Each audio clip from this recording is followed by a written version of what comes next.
You're tuning into Black and White Sports on YouTube. The no-holds-barred truth on sports.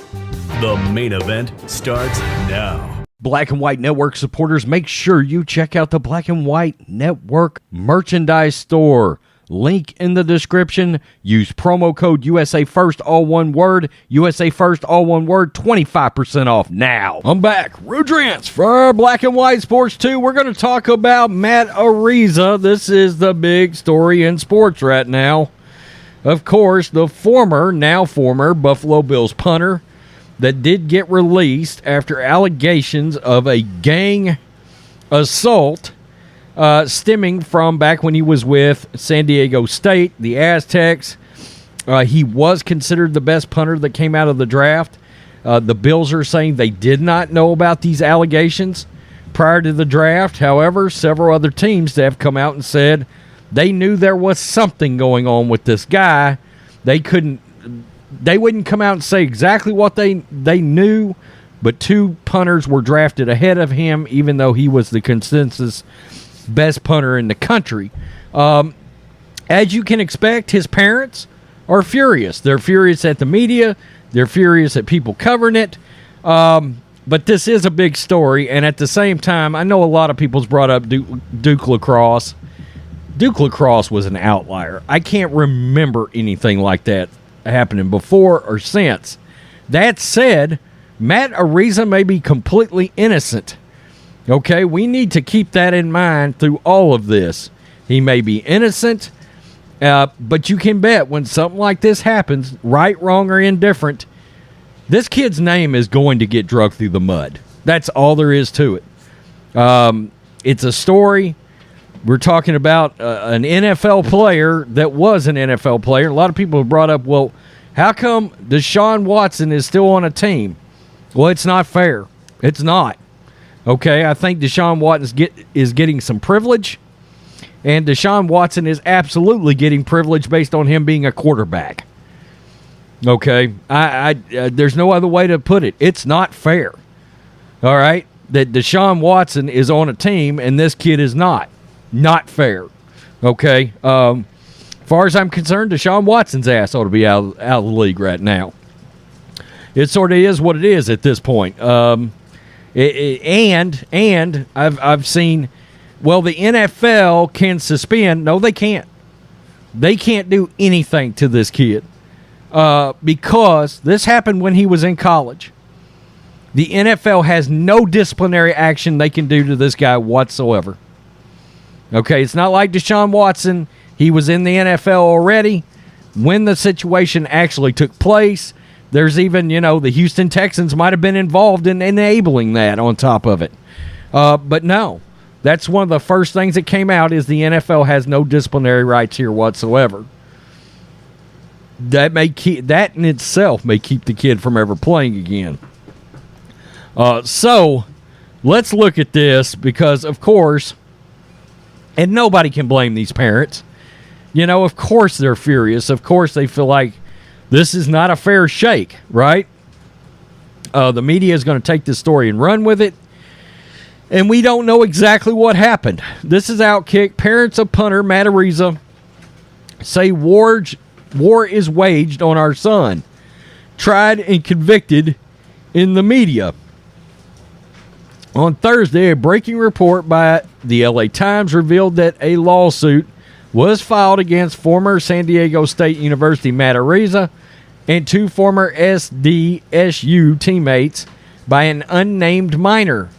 Days later, he was released by the Buffalo Bills. KUSI Sports' Brandon Stone reported that Araiza's parents are defending the 22-year-old former Bills punter against the allegations, I'm trying to clean this up for YouTube, stating that their son is part of a cancellation and extortion attempt by the now 18-year-old and her attorney. Okay, it should be noted, if Araiza is proven innocent in this, then he has no choice. He has got to prosecute this woman to the fullest extent of the law. He's got to file a defamation suit. Okay, he cannot just, if he ends up being innocent He can't let this slide. Okay, she's got to be hammered. All right? If this turns out to be untrue, things like this have to be dealt with legally. And, if it turns out to be untrue, they've got to hold her accountable too. We need to make sure we talk about that a little bit. This is what the statement reads. The rule of law is innocent until proven guilty. That is not our experience. There has been a war waged on our son. He has been tried and convicted in the media based on information released solely from the alleged victim and her attorney, much through social media. People have taken this information as factual when it's not. We do not wish this experience on anybody, but question why our son is the only one receiving this kind of treatment by social media and national news media. The vitriol has been on him alone. Okay, but he's an NFL player, or was.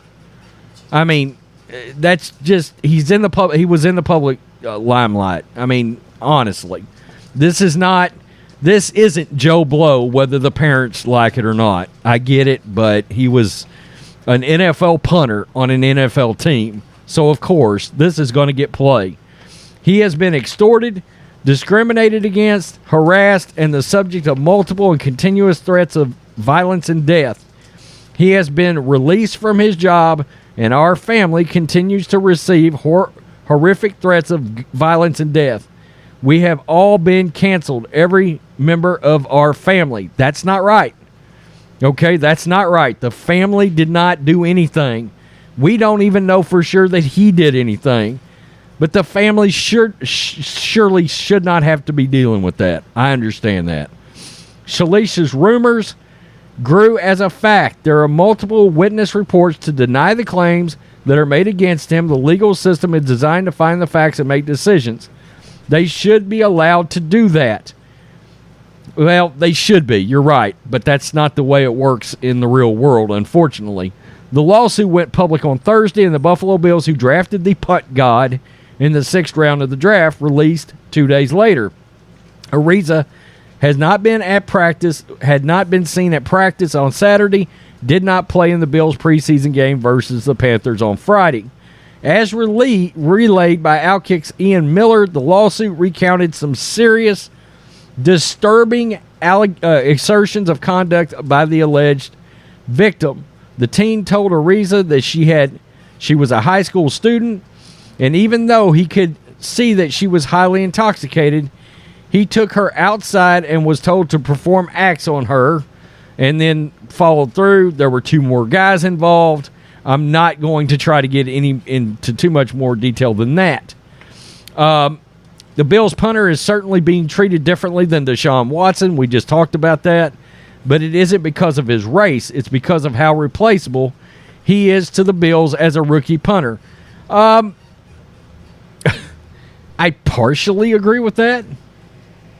But without a doubt, let's be real. Deshaun Watson got a pass in the media because he's black. We've come out, and very few people got the guts to say that. Okay, but when ESPN and NFL Network didn't want to touch Deshaun Watson, why do you think that was when they were all over Ben Roethlisberger?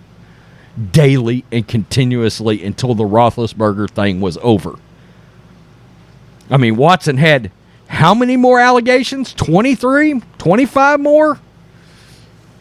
Didn't get that kind of coverage. Come on. We know how woke the media is now. Okay, we know the media's got a political ideology involved now. All right?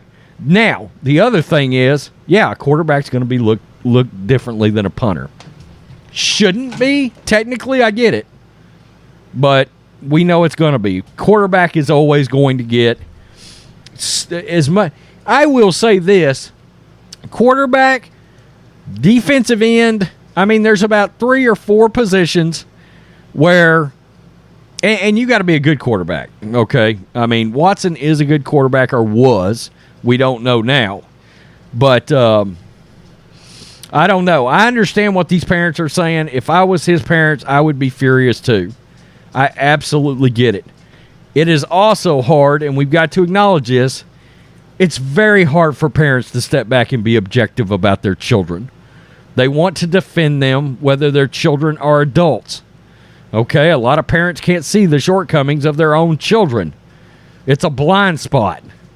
All right, you got to be able to take a step back, take yourself out of being the parent, and look at it from the outside looking in.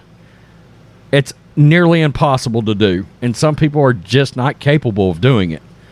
And look, again, it's understandable. They're the parents, all right? So anyway, so I can understand. It's when something like this happens, yeah, you get drugged through the mud. And the process needs to play out. We need to understand that. The process does need to play out. Couple of things that have come out on the side of this. There were text messages that they found between him and her, Araiza and the victim, where I think there was some acknowledgement of some stuff, maybe. They're saying they've got that as proof.